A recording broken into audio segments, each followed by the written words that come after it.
This is the Bookshelf Challenge, where I challenge myself to read all of the books on my bookshelf.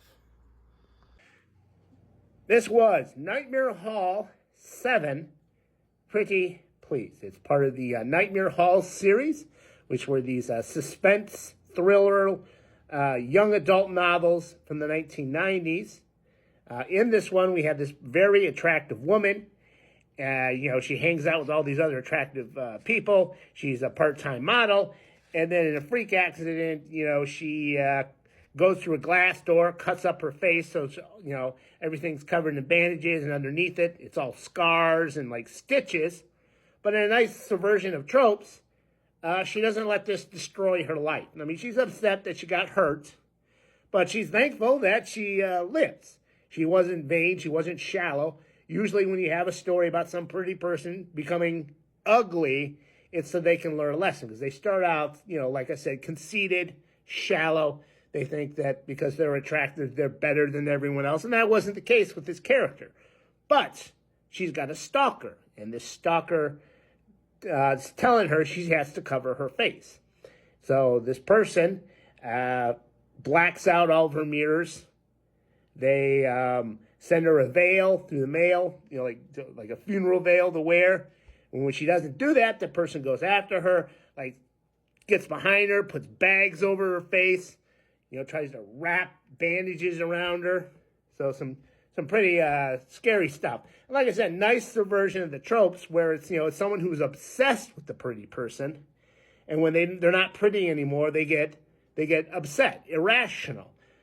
Kind of repeats what the storyline that was in the last book about someone being obsessed with someone and then flipping the lid when that person, something about them changes. I think the last book was Guilty, and that had dealt with someone who just had a personality change, and someone didn't like that, so they went after that person, the main character. And in this one, the main character was a pretty girl. She's not pretty anymore, so that person is going after her.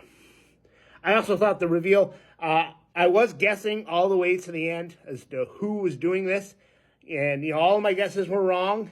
And, the reveal, I don't know. It's I think he had to establish that this person was very, very strong physically.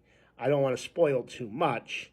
But, usually the way she was describing her attacker was this big, strong guy. And when they reveal who it was, it's well, that person isn't strong. I think I'm giving away a little away too much, but it turned out to be a woman.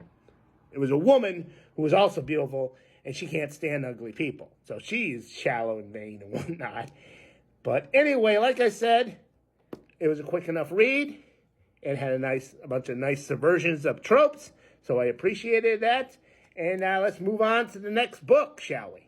Oh, also before I go, I should point out that this book was the book that was on my bookshelf the longest amount of time. I think I got this 3 years ago at the book fair. It's been on, the shelf waiting to be read because it's number 7 out of 29. So there were 6 books before it that I had to read before I got to this one from, the Nightmare Hall series. So this book was on the bookshelf the longest, and now it's been read. And see, now it's summertime. I think I'm going to go with you next.